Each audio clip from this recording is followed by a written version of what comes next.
Hey, how y'all doing? Thank you for coming back and seeing me again. Uh, that's where I left off.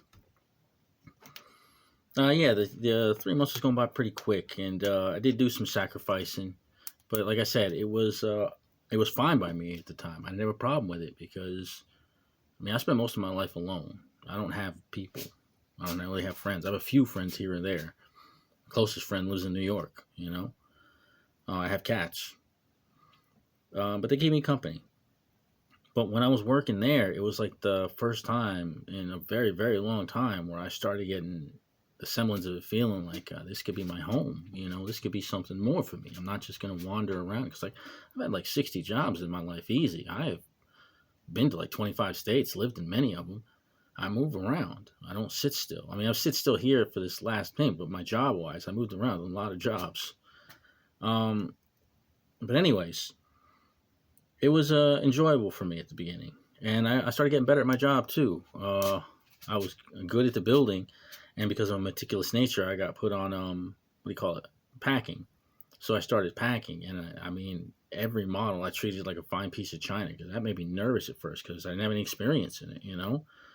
I knew these models were fragile as hell, and I didn't really know how to bubble wrap them. So they showed me a couple of techniques, but I evolved and developed my own later. But in the beginning, it was very nerve wracking. But I felt good that they trusted me with it because these were thousands of dollars worth of product that I had to wrap and ensure that it wouldn't be destroyed getting to its client.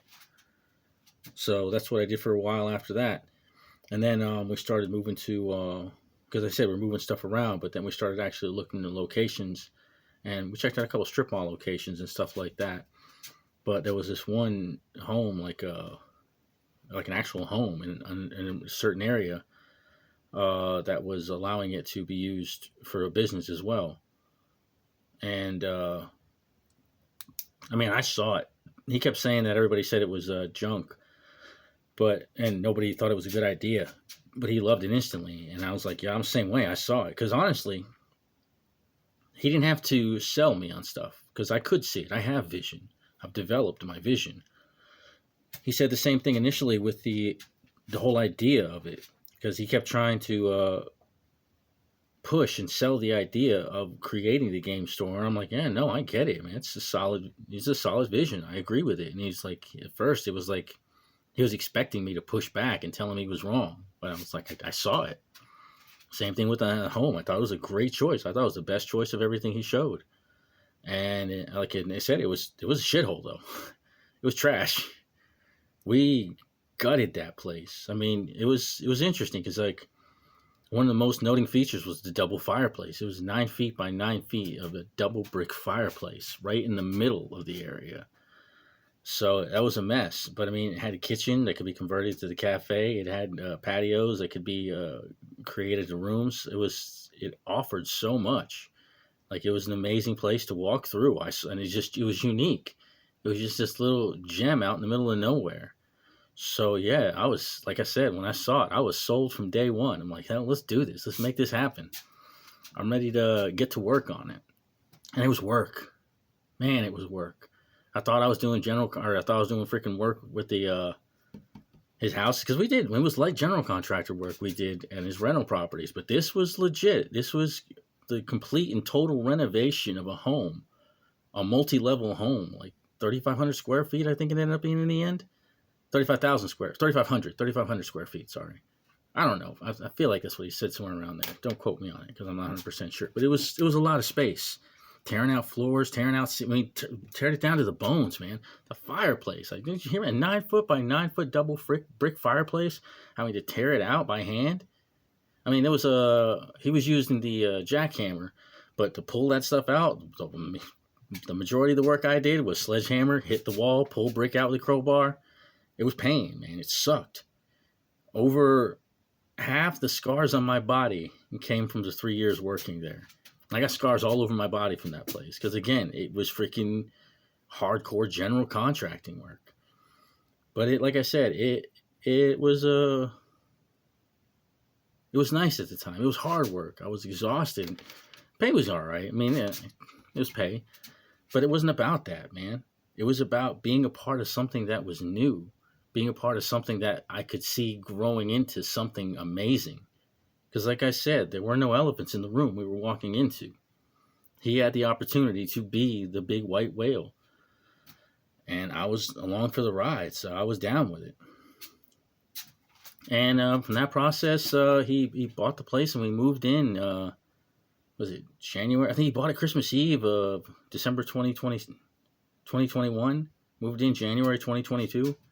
So we started taking all the gear from the old place. We had the studio and moving it into the new studio. And we portioned the house out to how we're going to do it. The studio was originally upstairs in the back rooms that would eventually become D&D rooms. But like I said, we just got to work. Started piling all that stuff together, building out the rooms, cutting holes in walls so that the two rooms could be, we can talk to people. Man, we never really worked out that way, but it was an attempt. Probably should have never been done. There's a lot of things that shouldn't have been done. But again, none of us knew what we were doing. We had, near about ideas, but no one really knew that was doing the work there. He didn't know. I didn't know. People beneath us, a lot of people would say they know, but it turned out they didn't. There was so many people, oh yeah, I know this. I can figure this, blah, blah, blah. I didn't know crap. I was honest the whole time. I'm like, I don't know what I'm doing, but you put me on a task. I'll do my best to figure it out, but I don't know. I mean, this isn't my wheelhouse. But I was always willing to work. There's no doubt about that. And that's the reason why I'm not a painter. And because, I'm sure he'll trash talk my painting. And there's nothing wrong with trash talking. I've never really put that much time into it. I didn't use an airbrush till, I've been painting since 98 sporadically, but didn't use an airbrush till 2021. Yeah, about 2021. So it's like, it's not something I do well, or I do often, so I don't do it well. But I can do anything well once I practice at it. And there's no doubt in my mind I can't be a rock star painter. I've picked up every art and done it well once I actually committed myself to it. It's not something I have time to commit myself to because I'm too busy working. But it wasn't that. It was the fact that I was a Marine, man. That's really what it was about to. It was this movie. Actually, I talked about one of my last videos. Freaking, what was it? The Battle of Los Angeles. There's a scene from Battle of Los Angeles. It always popped out to me. It's near the end of the movie where they find the communications spaceship or whatever. And then they're about to take the helicopter ride home. And then the staff sergeant's like, hold up. And he's like, I'm going to take this thing out. It's too important. So he drops his rope down, slides down, and starts walking away. And you get that picture of his rope just standing there as he's walking away. And all of a sudden, the second rope drops down. And then a dude slops down, then slides down, then the third rope, and another one slides down. And it's like, that's how I saw it, man. Because I remember the day clearly. He was outside work. Because he never asked us to do work at first outside the studio, really. Well, I guess he kind of did. I always felt like he didn't, but then I think of the houses. Well, not including the houses and stuff. But when we got to the house, he would do work. It's not that he wouldn't ask us to do work. There were certain things he wouldn't ask to do. But my mentality is, if I see somebody working on my team, that's our work. It's not his work. It's not my work. It's our work. If it's, I understand there's certain caveats.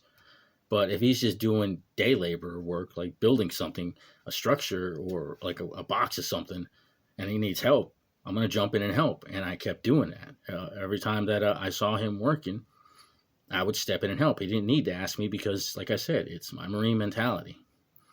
And honest to God, I think that's what pulled me into all of this. Because if I would have just not had that behavior, if I'd have just stayed at my desk and painted, I'd still have that. He wouldn't be anywhere near as far as he is now, but I'd still have a happy job as a painter. Anyways, I'm going to cut the video off there. I'll continue on to the next one. I hope you guys are having a great day, and thank you again for sticking with me. I appreciate it. Like I said, I know it's a long, slow story, but I'm a long, slow cat. What can I say? Take care. Have a great day.